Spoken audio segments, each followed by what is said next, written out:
खूप अशी ना आपली खुसखुशीत आणि 10 ते 15 दिवस राहणारी ना अशी आपली तिखट पुरी तयार झालेली आहे. हे बघा अगदी खुसखुशीत. आता मी जास्त जाड काय बनवलं ना बरं का, एकदम पातळ अशी बनवलेली बघा. एकदम संपेपर्यंत ना अशी कुरकुरीत राहणार. हाय नमस्ते, मी शोभा तुम्हा सगळ्यांचे अगदी मनापासून स्वागत करते माझ्या एका छोट्याशा ब्लॉगमध्ये. कशा आहात सगळेजण? श्री स्वामी समर्थ. शुभ सकाळ सगळ्यांना. आता सकाळचे ना 8 साडे 8 वाजले होते. सकाळ सकाळी इतकी स्वयंपाकाची धांदल उडते ना, पाणी वगैरे भरायचं, देवपूजा. तर आज ना मला कापणी आणि तिखटपुरी बनवायची होती. त्याची रेसिपी तुमच्याबरोबर शेअर करायचं होतं. तर सगळ्यात अगोदर इकडे स्वयंपाक बनवून घेतला बघा. अक्षता माऊलीला शाळेत जायचं होतं. तर आज त्यांचं दोघांचं पण म्हणणं होतं की आज आम्ही डबा नेणार नाही, मग काय जेवण करून जायचं. त्यांच्यासाठी ना असं शेपू आणि ज्वारीची भाकरी बनवलेली. त्याच्यानंतर ना मला हे बनवायचं होतं. हे संपलं होतं, तर 2-3 दिवस झाले चालू होतं माझं, आज बनवून ठेवलं, उद्या बनवून ठेवलं. मग काय फायनली आज बनवायला घेतलं. तर जेवण झाल्यानंतर खाण्यासाठी एकदम पौष्टिक आणि पोटासाठी पण पचन होतं, अन्न वगैरे चांगलं व्यवस्थित पचन होतं. तर चांगलं असतं ना. मी आमच्या घरातनं नेहमी प्रत्येकांना जेवण झाले की खायला आवडतं. त्याच्यानंतर थोडंसं तीळ, थोडीशी ओवा, परत बडीशोप आणि थोडंसं ना मी जवससुद्धा भाजलेलं. आता हे तिन्ही ना मस्त आपलं गोळ गोळ भाजून तिन्ही एकत्र करून आता भरणीमध्ये ना असं सगळं भरून ठेवलेलं आहे बघा. जेवण झाल्यानंतर खाण्यासाठी खूप छान लागतं आणि एकदम ना ती असं पौष्टिक पण आहे. तर त्याच्यासाठी ना मी बनवून ठेवलं.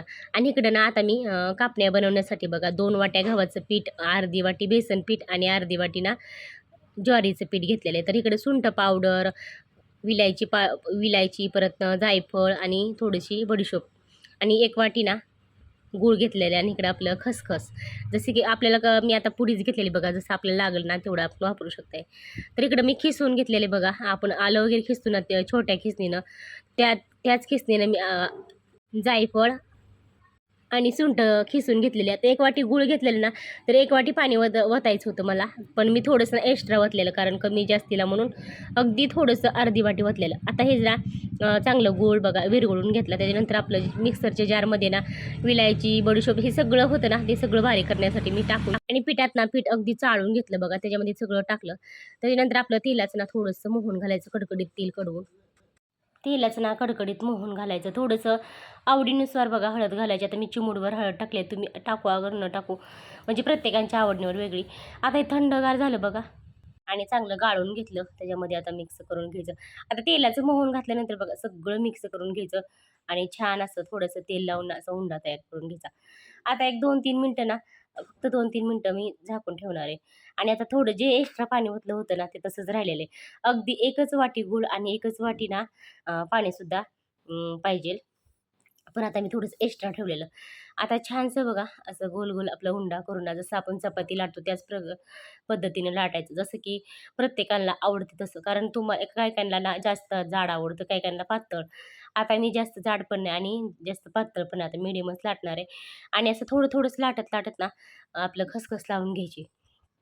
आता दोन्ही बाजूने ना मी खसखस लावून घेतलेली बरं का इकडं. आता तोपर्यंत आपलं तेल पण छान उकळते आणि असं आपले छोटे-छोटे ना कट करून घ्यायचे. तर खूप छान होती बरं का आपली कापणी. जसं की आपण शंकरपाळ्या बनवतो त्या पद्धतीनं सुद्धा. आता जास्त आपल्या म्हणजे की आपल्या मनावर आहे की जास्त जे पातळ लाटले तर एकदम कडक होते आणि असं मध्यम लाटलं मीडियम तर मस्त होते. आणि आता एक 8 दिवस 15 दिवससुद्धा खायची राहते बघा, अजिबात लूज पडत नाही. तर थोडंसं बेसन पीठ आणि ज्वारीचं पीठ असल्यामुळे अजिबात लूज पडत नाही, एकदम खुसखुशीत होते आणि खूप छान असं आपल्याला कापण्या तयार झालेल्या. तुम्हीसुद्धा एक वेळेस ना नक्की रेसिपी बनवून बघा. एकदम साधी सिंपल अशी आपली कापण्याची रेसिपी. तर सहजासहजी ना कोणालासुद्धा बनवू शकते. तर हे माझे ना अगदी 2 वाटी पिठापासून भरपूर अशा कापण्या झाल्या. एक 6-7 लोकांसाठी ना भरपूर अशा झालेल्या आहेत. भरपूर म्हणजे की आता मुलांना बघा डब्यासाठी सुद्धा म्हणजे की शाळेत वगैरे जायचं असेल, डब्यासाठी सुद्धा बघा खूप छान आहे खाण्यासाठी. आणि तसं जर म्हटलं तर चहात सुद्धा ना खूप छान लागते, एकच नंबर लागते चहा. आणि एकदम खुसखुशीत झाले होते बघा हे. आणि असं आपलं पॅक डब्यात ठेवलं ना अजिबात हवा जात नाही आणि ते सादळत वगैरे काही नाही. तर मी आता असंच ना पॅक डब्यात ठेवणार आहे. त्याच्यानंतर आता तिखट पुरी बनवण्यासाठी बघा लसूण, जिरी, ओवा आणि हिरवी मिरची. त्याच्यानंतर मी इकडं ना पाऊण वाटी बेसन घेतलेले आणि 1 वाटी ना गव्हाचं पीठ घेतलेलं आहे. आणि इकडं आपलं आता दोन्ही पण ना पीठं मी चाळून घेणार आहे, बेसन आणि गव्हाचं पीठ. आता हे सगळं चाळून वगैरे मिक्सरला मिक्सरच्या भांड्यातून ना सगळं फिरवून घेतलं. चवीपुरतं मीठ, हळद सगळं टाकून असं छान उंडा बनवला आणि थोडंसं बघा तेल लावून ठेवलेलं आहे. त्याच्यानंतर ना आता आपण मस्त पुरी तळून घेऊया. खूप अशी ना आपली खुसखुशीत आणि 10 ते 15 दिवस राहणारी ना अशी आपली तिखट पुरी तयार झालेली आहे. हे बघा अगदी खुसखुशीत. आता मी जास्त जाड काय बनवलं नाही बरं का, एकदम पातळ अशी बनवलेली आहे बघा. एकदम संपेपर्यंत ना अशी कुरकुरीत राहणार.